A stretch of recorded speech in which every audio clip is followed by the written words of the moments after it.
By the way, I just wanted to say, and maybe because I haven't seen this angle of you sa show, ang ganda-ganda mo. Um, pumayat din naman kasi ako sa stress. So, baka nakakadagdag ganda yung nag-weight loss ako. Ay, shit. Nagkaroon ako ng big weight loss sa stress. So, Oh kaya my siguro God. maganda. Hello, everyone. I've got a special episode today. I've got a special guest, our Asian pop drag sensation, Jay Quinn. Hello. Yeah. Di tayo sure sa sensation. Ay.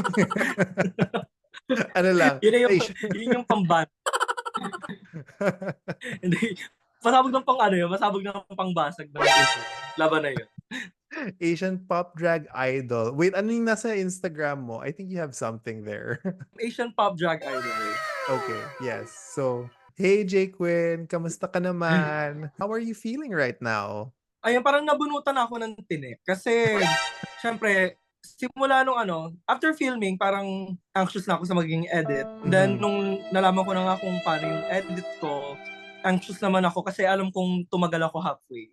So, mga isa't kalahating buwan pa akong on edge. Okay. Pero And yun nangyari. So, nung lumabas yung elimination episode, parang buti na lang, tapos na. Nabunot na yung tinik na parang natatakot ako kada Wednesday. shit. Gano'ng katagal na ba since you filmed this? Earlier this year, di namin pwede i-disclose pero pwede namin sabihin na earlier this Okay, yeah. okay. Got it. Earlier this year. Kailangan ko palang i-caveat. We're gonna go around all the NDAs. So Yeah. so it'll depend what we can say in this interview. Pwede kaming magsalita pero hindi dapat in detail. Okay, got it. The reason why I was asking was because there was time for you to process everything that's happened. Pero the fans who are watching it right now, like me, we're seeing it, every Wednesday nga, and we're experiencing all the emotions that you've been going through. Alam kong maraming mga a lot of people have a lot of feelings watching you. So I hope the Ako din fans naman. are shit. I hope the fans are not Marami din naman akong feeling sa mga nangyari sa akin. Well, parang gumanda ka. Wala na yung stress eh. Wala na yung stress nung show. So, carry na ako, laban na ako. Yeah, feeling ko kaya parang akala kasi nila real time nangyayari, parang PBB. So parang akala ng madaming, especially yung mga new watchers, akala nila magkakagalit talaga kami in real time. Pero kahit naman sabihin natin in real time siya, yung mga nangyayari naman sa mga TV shows, lalo na pag drag queens, normal banter na talaga siya sa mga bar, na heightened lang ng edit. Yeah, and I think we need to remind the viewers na in the end, this is a reality TV show and it's a highly edited reality TV show. Sabi nga nila Candy Muse na parang may anggulo na minsan hindi na siya reality TV. It's angling more towards a produced TV show talaga. Kasi may storytelling siya. Like, film namin siya as reality show, pero it is a produced TV show with a storyline in mind. So parang hindi na namin hawak yun. Yep, exactly. And kaya maybe a PSA. I always do this now. PSA sa mga to the viewers. Remember that these drag queens are human too, and they were part of the TV show. So kalma lang mga bakla. Don't take it too personally. Yes. And Like seriously. Oo. Kahit na inis kayo, you don't at the people or gatong-gatong the hate. Anyway, kahit sobrang inis ko kay J. Queen, I didn't at her. Joke. Anyway, maybe we can segue to the actual interview. Now that it's all over, I wanted to ask you, was there a look that you wish you had been able to show that you weren't able to show? Yung pinaka-excited ako was the Kumot Couture look for episode 6. Yun yung pinaka-excited ako masuot kasi yun yung yun yung hindi siya cosplay-ish, hindi rin siya sobrang hindi siya yung traditional na Asian clothing. Yun yung dala ko na very high drag talaga. Sorry, and you raised this point of hindi siya yung usual Asian silhouette outfit. And there was a moment sa last episode where they were talking about, oh, they're tired of seeing you in Asian outfits. I super disagree. I beg to disagree. I feel like every outfit that you've worn was like a different silhouette. Number one, it was a different silhouette. Number two, it's a brand, which is the Jquin Yeah. brand. And number three, napagplanuhan na to when you went into the competition. It's not like you can change the things that you've brought. Kaya I just wanted to Yeah. get that off my chest. To be honest, kahit ako na parang pag naririnig ko yung critic na yon as a viewer of Drag Race, walang magagawa yung mga queen. Exactly. Kasi wala rin Andun naman na kaming eh. time gumawa ng bagong outfit. Go Yung ahead. kumot couture ko is still inspired by Asian culture. Binase siya sa Dragon. Oh, so good. Again, and still still on brand for you. And I am excited It's on to. brand, but it's a different silhouette. So speaking of looks, what was your favorite look? If it's not the Kumot Couture, what was your favorite look that you've shown? Yung pinaka-favorite ko na air was my elimination look, the Chinese Hanfu. Oh, okay. Okay.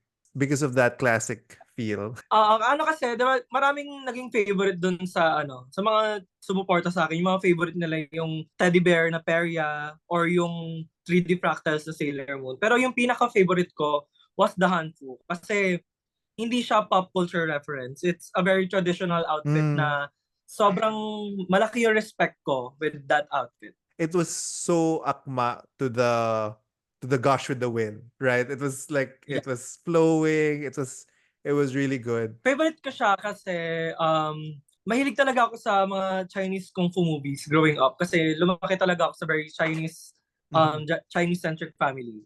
So parang yun yung isa sa mga kinalakihan ko ever since bata pa ako. Yung mga ganong references. Oh, mga Crouching Tiger, Hidden Dragon. Yeah. Personally, my favorite look of yours was yung Caloocan, yung may wings ka, yung may Yung hometown. Hometown, yeah, hometown realness. I totally got it right away. Yung may kalawang na wings, etc. Yung Yeah. Yero, diba? It's like Yero na kasi I was watching like some reactors, yung mga international reactors na parang, oh, what's this? Parang why does it look like anime or whatever? Yes, there's that anime feel, pero I really felt the Filipino-ness of that look, so I really liked it. Yung hometown runway ko kasi, ano siya, like, I don't want to wear a monument. Most kasi yun yung gagawin talaga. Pag mga hometown looks, most of the girls, iisipin nila na kailangan yung significant monument. Yung ginawa ko kasi, dahil sa South Caloocan, wala masyadong significant place na or may mga monument. Ang naisip ko talaga is yung feel ng South Caloocan, which is very talyer. Yung Caloocan parang may filter na sepia pag andun ka dahil sobrang daming alikabok from mga truck na galing sa pier. I'm going for the vibe, hindi yung attraction ng South Caloocan. I mean, I felt the vibe. So, again, my favorite look. Thank you. Sobrang misunderstood. Well, medyo misunderstood ka talaga. Medyo lang. True naman din, misunderstood. I mean, I'm just really happy to see you, you look fine.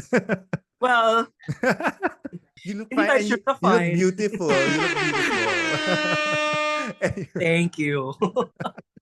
Maybe moving on, what was your favorite challenge? Yung favorite challenge ko was the girl group challenge. Kasi yun yung going into Drag Race. Alam ko na kaya ko mag-high placement sa girl group challenge with my talent in writing. Yes. Pero yung nangyari, yung parang yung edit. nababawan na ako sa critic na hindi ako nag-lip-sync sa ibang parts. Pero nag-lip-sync naman ako sa sarili kong verse. Parang hindi naman siya enough to place me in the bottom kasi napuri yung damit ko that episode, to be honest. Yes. Parang, dun pa lang nag-black out na ako nung na-bottom ako for the girl group challenge. Because not only did you choreograph the entire thing, and then you also helped write the lyrics of some of the queens, right? I co-wrote Tita Baby, Yudi, and John Pedaliagas. All them. Kaya pag pinaginggan mo siya ng buo, sobrang cohesive nung group namin. Mukha siyang isang kanta. Yung pinaka nag-important part sa pagiging leader ko in the group. Kailangan sobrang seamless yung pag-transition ng girls. I did love everything in that group except Mixes. I'm sorry, Mix. Arrive, dating lakas ng hatak. Anyway. Yun nga, parang kasi yung si Mix yung hindi ko ginalaw na verse kasi confident naman ako sa kaya ni Mix. Kung nahawakan ko lang yung verse ni Mix, parang It lalagyan would ko have been lang ng more additional cohesive, yeah. Mhm. lalagyan ko ng additional remix sa umpisa para lang Para may million brand. Yeah. This is interesting. I didn't know. Hindi talaga nagalaw yung Mix. So Mix, it was all your fault. Anyway. Naglagan. Speaking of challenges, what challenge did you wish you were able to do? Medyo spoiler siya. Yung question. Because wait, meron pala akong gustong may challenge na alam naman ng lahat na lalabas to. Okay. We can do that na lang. Gusto ko sana magawa yung makeover challenge. Oh. Yeah. Actually, yung makeover challenge is usually a make or break moment also. And I never know how people are judged. Yeah, make or break moment, Shade. Excited sana ako sa makeover challenge kasi yung binigay ko lang yung nag-iisang info lang na binigay ko sa Drag Race na outside contact ko was my best friend. Tapos yung best friend ko, sobrang kamukha ko. So feeling ko, makakapag-fly ako na you could have oo. Oo, dapat tactical tayo kapag nagbibigay ng mga information. I was curious. Meron ka bang crush sa sa cast? Before may crush ako kay Maxi, pero wala na siya. Wala na siya, nasira na. Lang siya, fleeting yung crush ko sa kanya before. Nung una ko lang siya na-meet, ganun. Nasabi naman siya sa show na crush ko si Maxi before. Ay, that's true. Pero mga episode 2 lang yun eh. Sinong nilaplap mo sa sa cast? Wala akong nalaplap sa cast, pero may nahalikan ako sa cast, pero hindi siya in a lustful way. Nag-smack na kami before ni Mix in a very sisterly manner lang. Sisters naman Yun talaga lang. kayo. It's not juicy, pero okay. Yeah. I'll take it. Not juicy, pero nahalikan pa din. Oh. sa ibang season may nalaplap ako. Ay, blind item. Blind item na lang kasi hindi naman naging publicized yun. Pero parang juicy take lang. Pag-isipan niyo kung sino yun. Everyone, comment down below. Tell us who you think nilaplap ni Jake Quinn sa previous season. My prize. Joke. So maybe I think we're winding down also. Any big learnings for you with this Drag Race experience? Learn when to shut up. learn when to read the room. Talaga. learn to edit. Learn to edit yourself real time. Kasi pumasok talaga ako na parang ang Ronnie bakla. Tapos parang hindi ko talaga pinag-iisipan kung ano yung mga pinagsasabi ko. Pero alam mo, people, okay, there are some people who hate that. Some people do like it. Some people loved it. Lalo na the foreigner audience of Drag Race or yung mga matagal na talagang nanonood ng Drag Race. Sobrang naglilive sila sa rawness ni bakla. I can say, si Valerie Vision talaga was really living for you. And I love being safe. And you're gonna stay safe.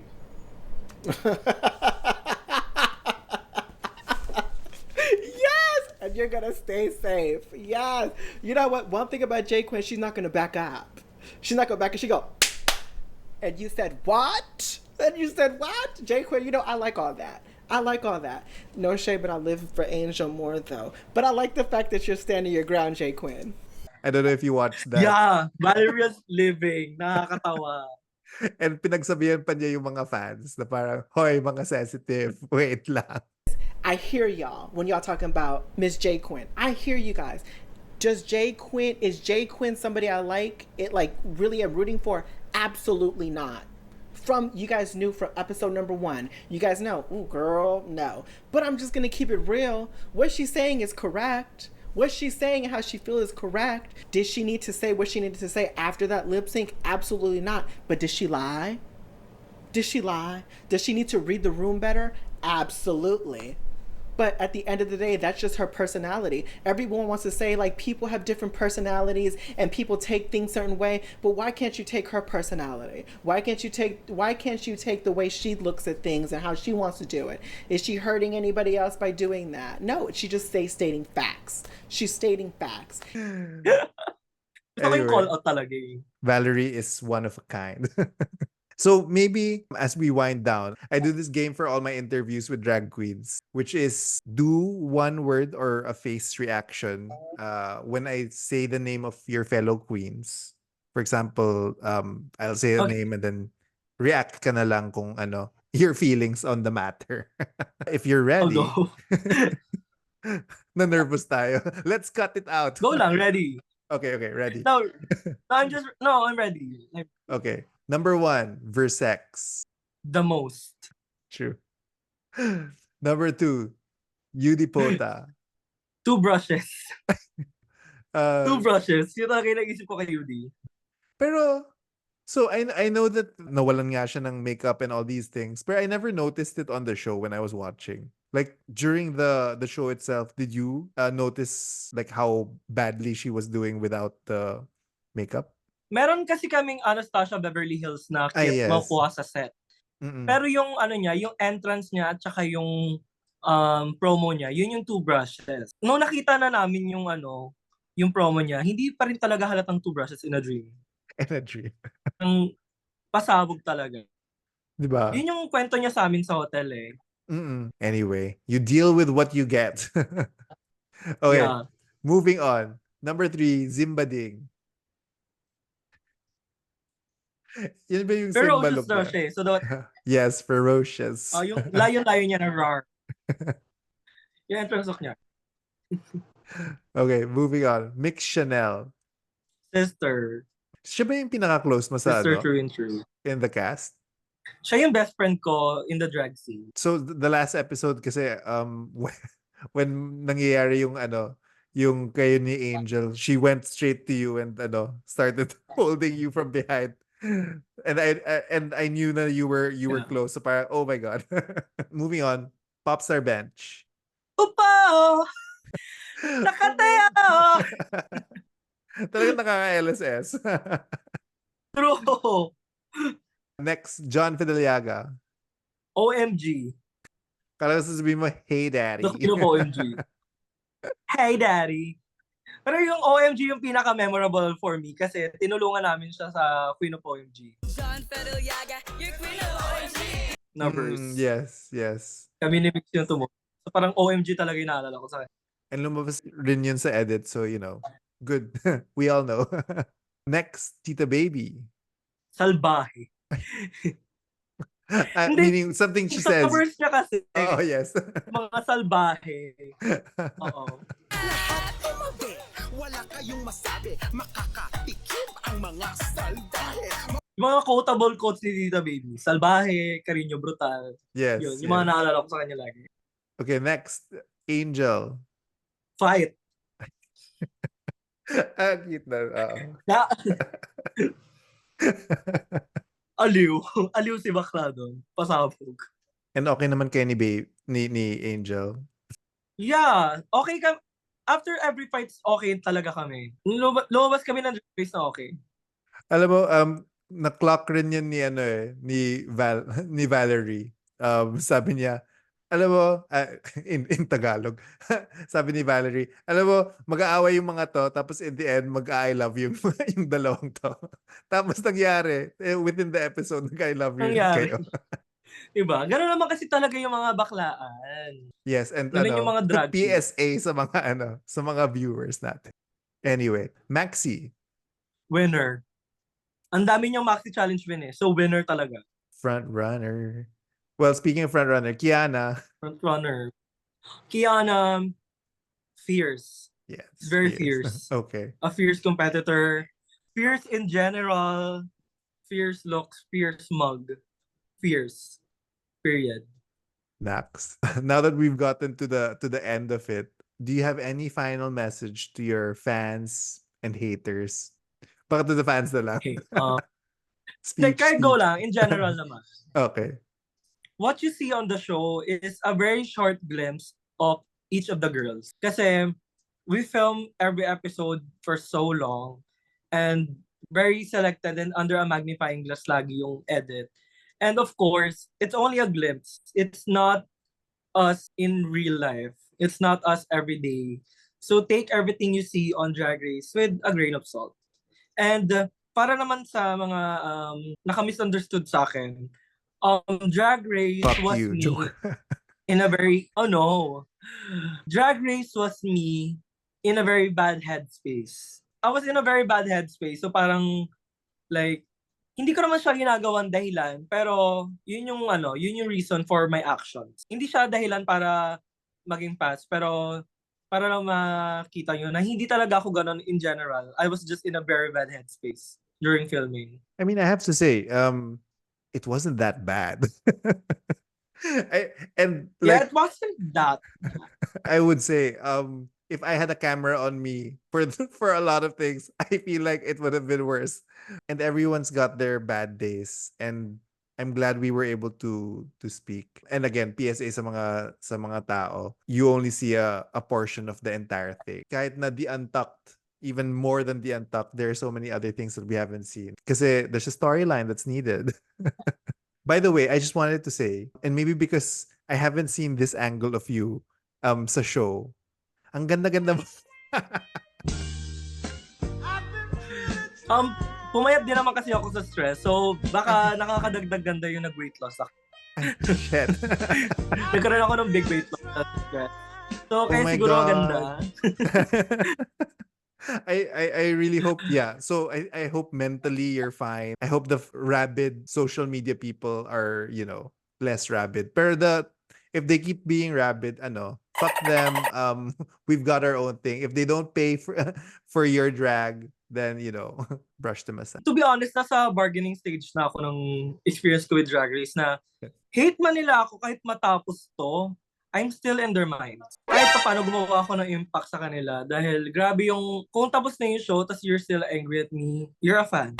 Basically. Yun yung Nanalo sabi ka ng na. isang friend ko na na-cancel. Like, at the end of the day, gumawa ka ng impact sa kanila to make them very angry. Yep, true. And with that, I think our interview is done. Thank you so much, Miss J. Quinn, for blessing my video. Yeah. Ano to? Rage bait. Oh no! Or Rage rage bait. baiting tayo dito. Dapat pala more controversial things ang tinanong ko. Wag naman, baka what were the madagdagan yung wrong hate. Wag naman, decisions? tama na yun. Ganun. No. Wag tayo magpa-cancel. Mag-rage bait lang tayo. Anyway, so thank you to everyone who has been watching. Miss J. Quinn, can you tell the viewers where to find you? You can find me on all of my socials at d.jquinn on Instagram, X, and TikTok. Active ako sa Instagram. Sumasagot ako sa lahat ng mga fan messages. Binablock ko yung mga hate. There you go. So kung gusto niyo yung satisfaction na na-block kayo ni Jquinn, mag-hate kayo sa Instagram. My God. And to all the supporters, please book, bless, send love to Miss J. Quinn.